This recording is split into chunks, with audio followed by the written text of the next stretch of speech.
Or let's come at the nature of the capitalist system from another angle, one which I've spoken to previously. The right to eat. Here there's mass starvation and mass malnutrition among billions of people, a very large section of the population of human beings on the earth today, who are not getting enough to eat. Just to take something very basic. Now, if you step back from the particulars of the way the world is, you hear people say, well, that's the way the world is. That's just the way life is. Life is not fair. Life ain't ish by itself. Life does not exist in a vacuum or an abstract. Life exists through the working out of contradictions rooted in the basic contradictions of a system that prevails at a given time. That's what goes on, not life in some abstract sense that somehow exists up in the sky unrelated to what's going on, or some force that works its way through human beings in some mystical sense. The reason, quote unquote, life is not fair is because the capitalist system operates according to certain dynamics. And one of them is that most of the people in the world scramble to have barely enough to eat or don't succeed in having enough to eat. That is a daily existence for the majority of humanity. Now, if you step back from it, you would say to yourself, well, what could be more basic than the right to eat? What is more essential to life than the basic right to eat and to have some shelter and to have clothes? But in a concentrated sense, the right to eat. What could be more basic? How can it be that you have a world in which there is no right to eat? In which the great majority of humanity either does not have enough to eat or has to scuffle every day to try to get enough to eat. How can that be? Especially amidst all the wealth there is in the world that surrounds and mocks people at every turn. Once again, materialism, dialectical materialism, teaches us that this is because of the fundamental production relations of capitalism. The fundamental contradiction of capitalism between the socially produced wealth and the private capitalist accumulation of that wealth by aggregations of competing capitalists.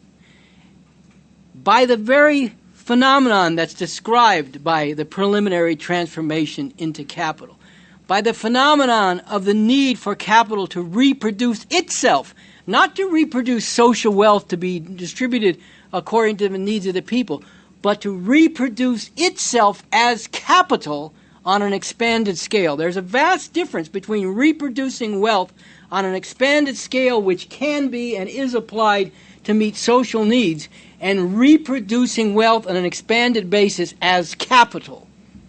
And in understanding that difference, you understand fundamental things about why the world is the way it is and how it could be radically different. The fact that there is no right to eat, something which was pointed out in the book Democracy, Can't We Do Better Than That, and other places, has to do once again with Marx's statement that right can never be higher than the economic structure of society and the culture conditioned thereby.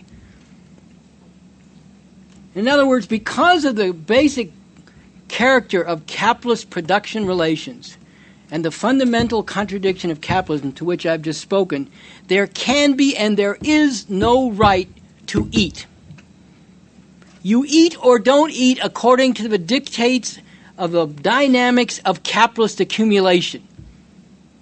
If you can contribute to the reproduction of capital on an expanded scale in profitable enough terms for this or that capitalist or aggregation of capital, you can eat to one degree or another. If you do not or cannot at a given time or circumstances, you cannot eat unless you go find some other way to get something to eat, which is what some people, for example, who've been basically locked out of the economic system, repeatedly strive to do. But they have no right to eat. If you step back and you say, what could be more basic to human association than the right of its the members who make up that association, or the people, the human beings who make up that human association, to eat. But it doesn't matter that that's a fundamental human need. It doesn't translate, that fundamental human need does not translate into a fundamental human right within the confines of the fundamental contradiction and the production relations and corresponding social relations and superstructure, including the laws of capitalist society. There's a fundamental need, there's no fundamental right. Why? Once again, because of the production relations, the social relations, and the corresponding superstructure, including politics and law, and the enforcement of law within the confines of a capitalist system. Or let's look at the parasitism of imperialism, which I've spoken to several points in the course of this talk.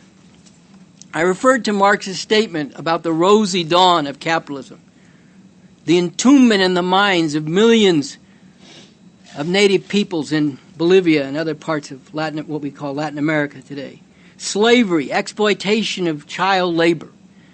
This was the rosy dawn of the initial capitalist accumulation, sometimes called primitive accumulation of the capitalist system as a whole. But what is it today? What is the character and driving force of capitalist accumulation today in capitalism's stage of imperialism, its worldwide system of exploitation? It is exactly the reproduction on an even broader and more intense level in many ways of what Marx was describing sardonically and ironically in talking about the rosy dawn of capitalism. It is child labor, not just in one or a few countries in Europe, but on a massive scale, in the hundreds of millions. It is conditions of labor for masses of people, hundreds of millions, which are barely better than conditions of slavery. And not only conditions of labor, but conditions of life, more broadly.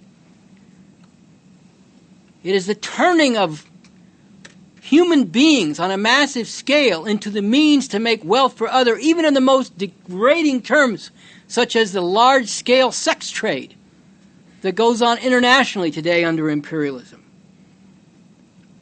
Throughout the world, this rosy dawn is being repeated in the twilight years of capitalism, and what we must make the twilight and final years of capitalism in a broad historical sense.